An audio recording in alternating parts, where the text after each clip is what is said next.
What's up, nail geeks, and welcome back to another Hella Handmade Creations video. I have quite a long one to show you all today. If you're new to the channel, if you're new to Hella Handmade Creations, this is a monthly collab featuring a couple dozen makers, polish and non-polish, and it is a massive collab.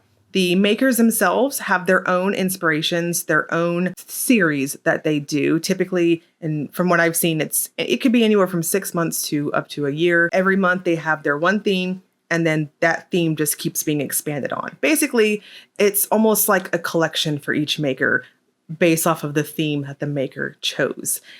We have a 1 week pre-order. 2 to 3 weeks after the pre-order closes is when things start to ship and move. It's a pretty big collab. So I have quite a few of them to show you all today. So without further ado, let's dive right in. And to kick it off, we've got BKL. This is Then Do Not Spend Your Life Exhausted, described as a silver polish that shifts from red to green with a scattering of matte black flakes and hollow flakes. It also glows in the dark. This one's 14 with no cap and part of their the book Belladonna series. This has a jellies type of formula to it. I think it's going to pop the best at 3 light to normal coats depending on the length of your free edge. And it glows so strong. Just what you see on the video here is how loud that red, almost copperish sort of shimmer appears, and it has an easy shift over to green. I caught a touch of it on my macro and on my regular shot here, and it's just very, very shifty. This does have a lighter formula, so I would suggest a thicker glossy top coat to plump it up. And here is Dom nail polish. This is Badtz to the Bone, described as a black jelly base with assorted purple and white glitters and purple reflective glitters. This is $13.50 with a cap of 200 bottles. This is part of her Hello Kitty and Friends series. So cute. So we have a glitter bomb going on here. It does have a super jelly formula. However, the glitters are on the much heavier side. So because of that, I'm going to suggest going in really light on your first coat to start a foundation of texture from those glitters and the reflective glitters. You don't want to go in too heavy on your coats, even to save yourself that third coat. I really do think 3 thin coats is going to be best, because if you do, then you're going to have quite a bit of heaviness and it's just going to be overbuilt. So go light and slow, and it will be so worth the payoff. This is very sparkly in person. Now I'm going to strongly suggest a good glitter smoothing top coat and a glossy top coat. In dimmed lighting, this one does have a bit of an almost black appearance to it. And here is Emily to Molly. This is Fire Quartz, described as a brown jelly base filled with silver reflective glitters and red metallic glitters. This one's 12 with no cap and is part of her Rocks and Minerals series.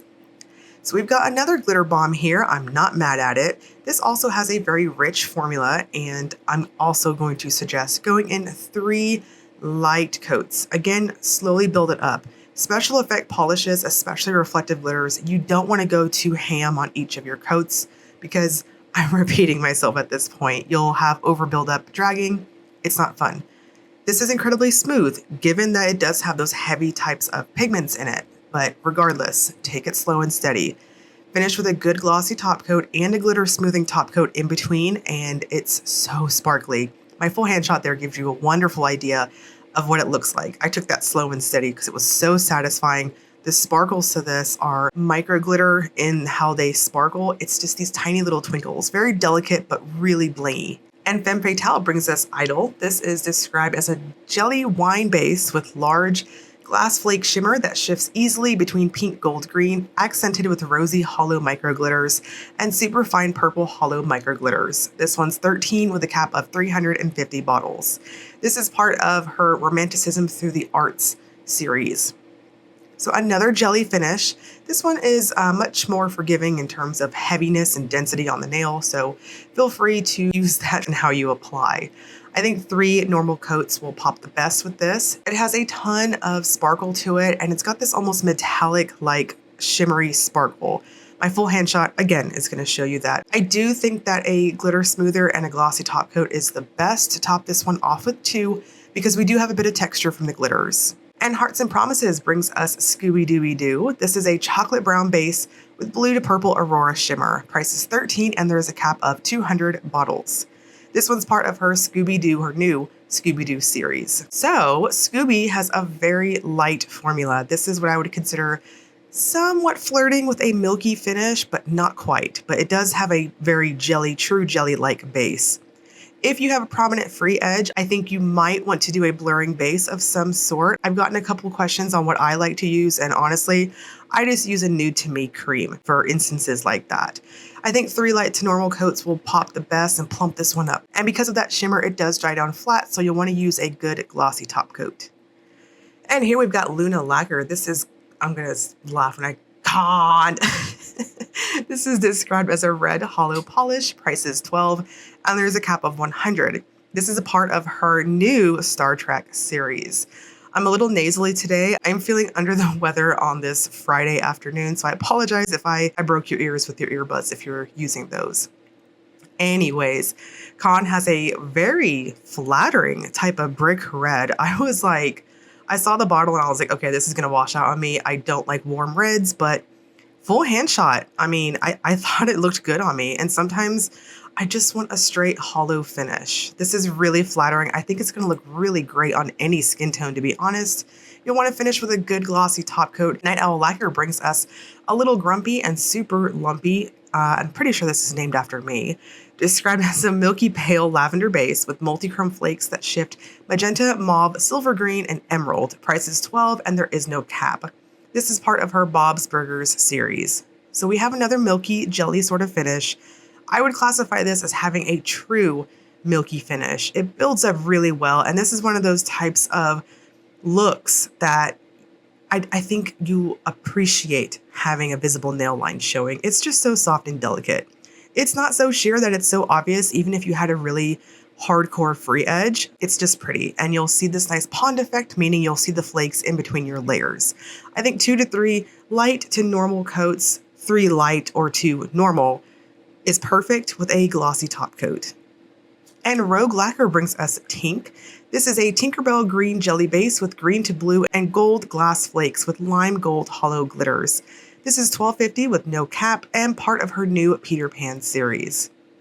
This color is stunning. It makes me think of summer. It could also translate more to St. Patty's coming up, but this is so pretty. I do love me a good, bright, borderline neon type of green. Medium to deep skin tones, this is going to look so good on you. Even if you have warm undertones like myself, you can see on my full hand shot there, it just looked really, really good. I loved this one very much.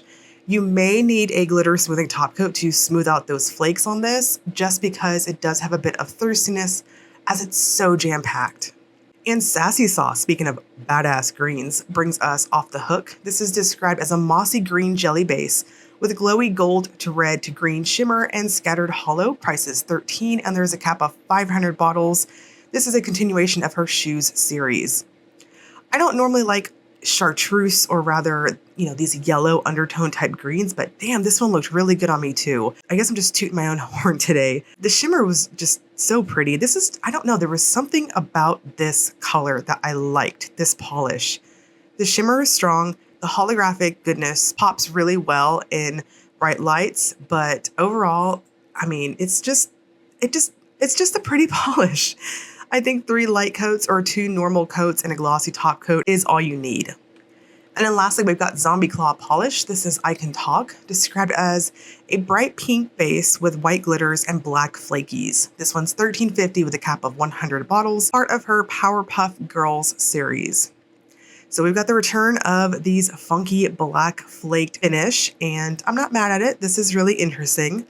I will note that because it's a jelly base and the black flakes are of the heavier size, you'll want to overwork your brush strokes just a little bit to make sure to get them to spread downwards. You can get a little bit of an idea of that on my middle nail there. I think 3 really light coats, a glossy top coat with a glitter smoother underneath is going to flatter this. And we're going to wrap this up with the Willet Topper segment. This is where I use a black swatch stick to demonstrate if polishes are able to be worn as toppers. So across the board, out of the ones I swatched this month, we've got mostly jelly finishes. So of course, these are all going to work. BKL looks amazing, not surprised there. What you don't see on the swatch stick is that green popped so ridiculously well because it was layered. Dom works, and I just think it looks like its own polish like this. So I do think this will work over dark colors. I would stay away from light colors with it because it does have a very heavily tinted base. Emily Damali looks very vampy, and it passed the test too, just at the Dom. Both of them I think could work well over other colors, just being wary of the tinted bases. That sounds almost like a horror movie. Beware of the tinted bases.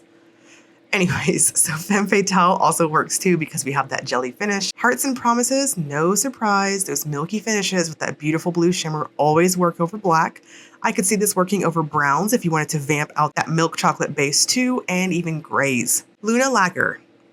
It does work. Theoretically, it does. However, I'm going to say you are dehorning a unicorn because it is a linear hollow finish. Night Owl Lacquer, milky finish going on here, but I think this is going to work the best by itself. I don't like these spa bath looking things over darker colors. That's just my preference. Rogue is ridiculous over black. I think this is going to be ridiculous over pretty much any color. There's a ton of versatility with this one. I'm going to say it's safe across the board. Sassy Sauce really exploited the shimmer over black, but I just appreciated this by itself. I feel like I'm dehorning the unicorn on that too. Zombie Claw shows off how much green shimmer is packed in this. It is not wanting for shimmer. I do think it works, but over lighter colors, be cautious that that pink base is very heavily tinted. Okay, so these and many, many more. I'm thinking the preview should be up on the website at the time that I'm doing this. The pre-order is going to start February 14th, Valentine's Day at 12:01 a.m. Eastern Time, and it's going to run until February 21st at 11:59 p.m. Hawaiian time. I'm going to have all this information broken down in the description box below, including timestamps. I will link you guys to HHC's website, the official Facebook group for previews and all that information. They do have a secondary group that's a chat group that if you want to ask, I guess, general questions and stuff in there, I'll link that in the description box too for all of you. As always, if you enjoyed the video, please like and subscribe. Thank you so much for watching.